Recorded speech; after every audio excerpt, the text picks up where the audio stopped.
राजधानी भोपाल गुजराती भवन में central bank retirees association Madhya Pradesh द्वारा पहली वार्षिक साधारण सभा का आयोजन किया गया, जिसमें प्रदेश के रिटायर्ड अधिकारी कर्मचारी शामिल हुए। कार्यक्रम में मुख्य रूप से N K. Pareek, D S. Bhadauria, A K. Nagar, B. Ramakrishnan Nayak, Manoj Badnerkar, Anil Thakur, Suresh T Jethani, Santosh Jain, R K. Thakur एवं गणमान्य नागरिक उपस्थित रहे।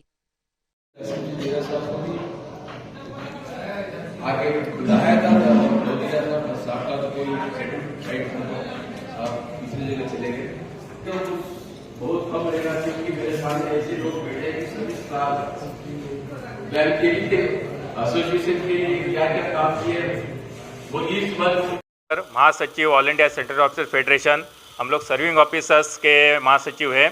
हम आज यहाँ पे हमारे रिटायर ऑफिसर एसोसिएशन का भोपाल यूनिट का पहला त्रैवार्षिक सम्मेलन हो रहा है।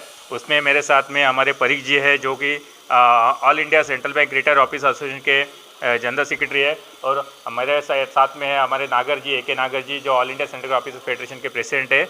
हमारा यही ध्यान रहता है कि जो भी रिटायर एसोसिएशन हमारी है, उनके जो हक है उनको मिलने चाहिए, क्योंकि उन्होंने ऑलमोस्ट लगभग 3-4 डिकेड बैंक से सर्विस करके रिटायर हो गए। तो जो भी उनके जो इशू है रिटायर ऑफिसर्स के, एक संगठन मिलके, हम हमारे सर्विंग ऑफिसर, रिटायर ऑफिसर मिलके बैंक का भी उन्नति करें, और प्लस हमारे साथ में हमारे रिटायर एसोसिएशन के जो मेंबर है, हमारे ऑफिसर्स हैं, जो उन्होंने देश की सेवा की है, जो फाइनेंशियल एक आर्मी बोला जाता है बैंकर को, 30-40 साल उन्होंने सर्विस करके, तो उनके भी हक जो अबाधित रखने की हम कोशिश करें। Thank you. एन.के. पारीक, महासचिव all India central bank retired officers federation से संबंधित हूँ। आज हमारे यहाँ मध्य प्रदेश की जो हमारी यूनिट है सेंट्रल बैंक रिटायरीज एसोसिएशन, उसका त्रैवार्षिक जो है अधिवेशन हो रहा है, जिसमें पूरे मध्य प्रदेश से रिटायर्ड ऑफिसर्स यहाँ आए हैं। इस अधिवेशन के अंदर हम बैंक की उन्नति के साथ साथ हमारे जो रिटायर्ड जो साथी हैं उनकी समस्याओं के बारे में भी विचार करेंगे। हमारी जो मुख्य समस्या है वो ये है कि हमारी जो पेंशन जो मिलती है, वो जो हम रिटायर होते हैं वो पेंशन हमारी पूरी ज़िंदगी भर वही मिलती रहती है। हमारी मांग है कि ये पेंशन का अपडेशन होना चाहिए, रिवीजन होना चाहिए। जब जब भी वेतन समझौते होते हैं हमारी इंडस्ट्री में, जब हमारे कर्मचारियों अधिकारियों को वेतन मिलता है, तो हमारी पेंशन का भी रिवीजन होना चाहिए, जैसे कि सरकार में होता है, जैसे कि रिजर्व बैंक ऑफ इंडिया में दिया जा रहा है। तो इसके बारे में हम राष्ट्रीय स्तर के ऊपर जो है आंदोलनरत है कि भाई हमारी पेंशन का अपडेशन किया जाए।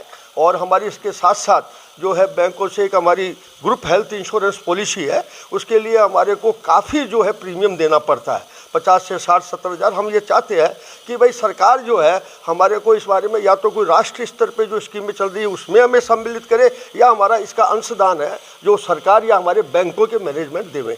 AICBORF, जैसा कि हमारे महासचिव ने कहा, ये जो अपडेशन का मुद्दा है ये हमारा मुख्य मुद्दा है, और इसका सीधा सा जैसे बताया गया कि ये पेंशन जो हमें शुरू में दी गई थी वो अभी तक वही पेंशन चलती आ रही है। तो हम अपडेशन चाहते हैं, और चाहने के लिए हम कोई भीख नहीं मांग रहे हैं। जो हमारी पेंशन रेगुलेशन है उसके अंदर एक रेगुलेशन है 35.1, वो क्लियरली ये कहता है कि जब भी सेटलमेंट हो, जब भी वो हो, तो हमारी अपडेशन साथ साथ होनी चाहिए, जो हमें नहीं दी जा रही है। हालांकि इसके लिए सुप्रीम कोर्ट में भी केस लगा रखे हैं, सब कुछ कर रखा है, लेकिन असली चीज़ ये है कि वो हमारी जो अपडेशन है वो जो हमारी अपडेशन है वो नहीं हो पा रही है। और हम उसके लिए और राष्ट्रीय स्तर पर और AIBPRC जो हमारी मुख्य ऑर्गेनाइजेशन है, हम लोग मतलब सब तरीके से उसके लिए वो जोर लगा रहे हैं, ताकि वो हम लेके रहेंगे। और ये जो हमारे वर्किंग भाई हैं छोटे, ये हमारे पूरा साथ दे रहे हैं, और हमें उम्मीद है कि जल्दी हम इस समस्या का भी हल निकाल लें।